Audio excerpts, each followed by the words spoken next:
My friend got me fired, guilty by association.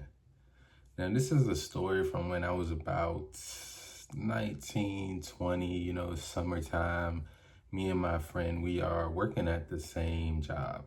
It's actually a temp agency. So it was one of those temp agencies where you could go there, they give you some random miscellaneous job, and you would get paid the same day. Usually, right after your shift, you get paid probably between $65, $75, right?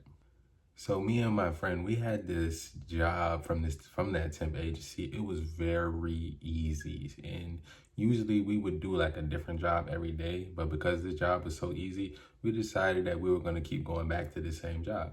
The job was very, very simple too. It was like all we had to do. We were putting stickers on boxes. Basically, it was a lot of like older guys working there, and they would work the forklifts, and they would bring in the pallets. With the pallets would have a bunch of boxes on them, and we'd just be putting stickers on boxes the whole time.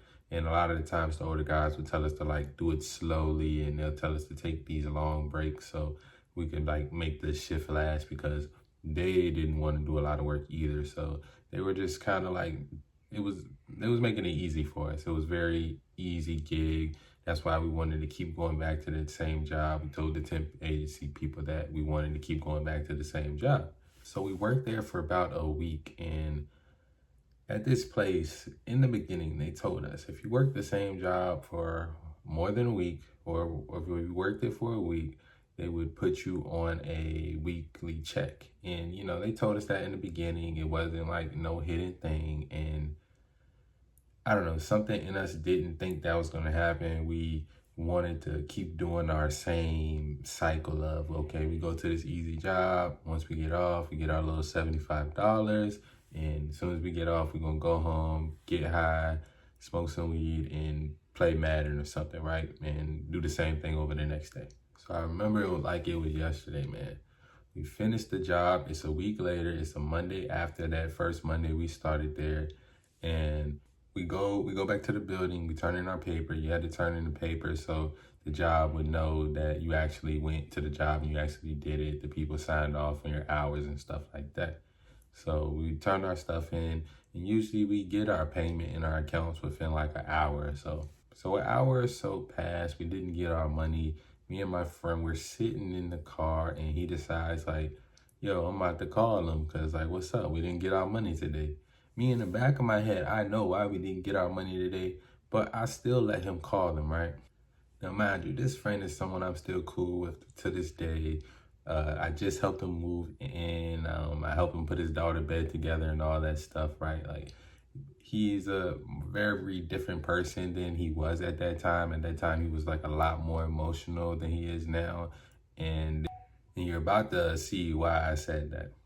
So like I said, we're in the car. He starts to call the job. He's talking to the lady. He's asking about the money, and she's telling him like, no, you don't get paid till end of the week because you worked at the same job for a week and stuff. Something just switches in him, he became a whole different person. He started yelling at her, started calling her out her name, all types of B's and MFers and stuff like that. And she just hung up on him. Once she hung up on him, I already knew it was over for him. Like, I knew he was fired. I knew when, like, next time he came and tried to go back to the building, it was going to be over for him. And that's exactly what happened, man. He came up there the next day. They told him, like, nah, you can't work anymore because of the outburst. And he was, like, being disrespectful towards the ladies that worked at the temp agency. And he was completely in the wrong. He shouldn't have done that. They told us in the beginning, if you work at the same job for this amount of time, then you're going to be on a weekly check, right? And he still went off on them. So me, I'm like, there's still a nice place to go. They was giving us all types of easy jobs. I remember one time we just in a art gallery, taking down pictures, putting them in boxes. They was giving us food and stuff like that.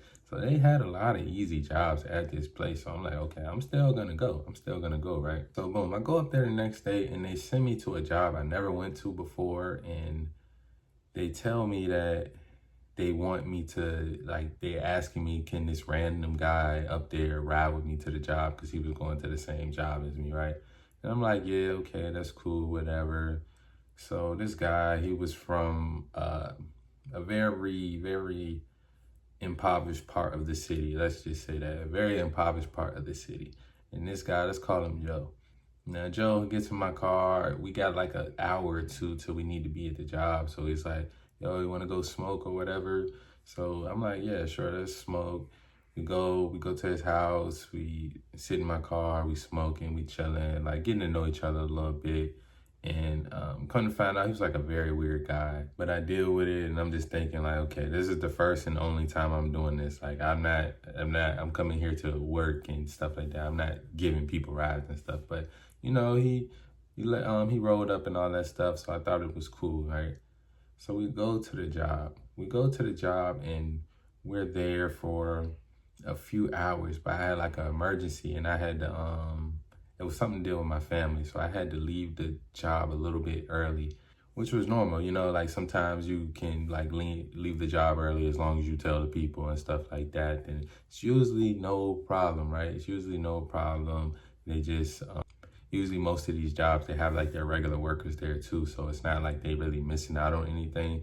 And mind you, we was at like a furniture factory, basically just picking up trash and stuff like that. So I leave, I go home, and next thing you know, I get a call from the people at the agency, and they're like, yo, the guy, he said he left his wallet in your car, and he needs you to come back up there. So at this point, I'm in the house chilling and stuff like that. So I go out to my car, I'm looking around, I'm looking for his wallet, and there's no wallet in there at all. There's no wallet in there, but I look under the seat, and the guy left his weed in my car, right?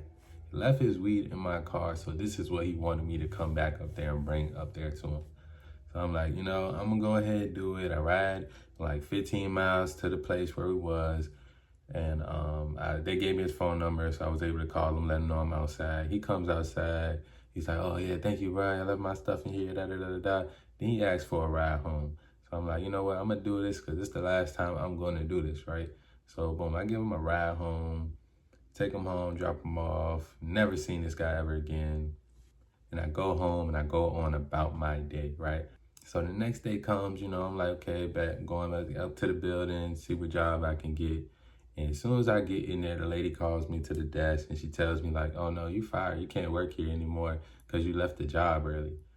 I'm in there scratching my head, almost thinking like, dang, should I just start going off like my homie did? Because this is some BS right now. Like, they never did this before. I done left all types of jobs early, and they never said anything about it. But you know what it was? I was guilty by association, man.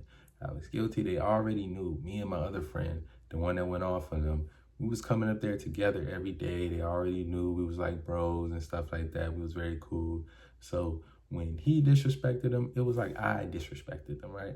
So I'm telling you guys this story to tell you, like, you gotta really like watch the company you keep and stuff like that. And sometimes if you got friends that are like in a bad space or in this place where they are very emotionally and they're disrespecting people and creating problems with other people, sometimes at that period in their life, it's just best to keep a little bit of distance from them. I'm not gonna lie, because he like ruined the opportunity for me. At that time, it was barely any jobs that was like paying you that same day and stuff like that. So I thought it was like one of the best things in the world at the time, right?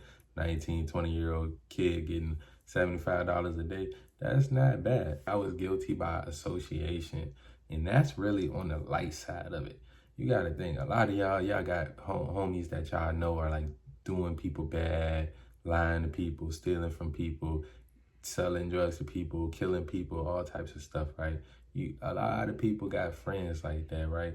And mind you, that energy is on you too. You know, if you got somebody that's known for doing people wrong and you're known for being with that person a lot, people are going to associate you with that same energy, man. So the moral of this story is to literally watch the company you keep and understand that people, it doesn't matter. Birds of a feather flock together is what people think in their mind. And that's what we use that with women, right? When a girl has friends that's a hoe and she try to act like she not a hoe too, we never usually believe it because we understand, like, it doesn't matter if you say you're not a hoe. If you're with this person a lot, you're probably getting put in positions where you may be seen like a hoe or have the opportunity to be a hoe. And that's the same thing when it comes to stealing, robbing, killing, and all that stuff. If you're with some person that does bad stuff, people are going to associate you with that bad stuff too, my guy. And that's the point of the story. And that's really all I got for y'all on that one, man. I hope y'all enjoyed the story, man. As always, love y'all. I'm out. My family, one last thing. Make sure you get to the Telegram if you're not in the Telegram group. That's why I'm giving daily updates. Also, check out the Patreon, and also got a donation link if you want to support the channel. That's it, though. All right, y'all.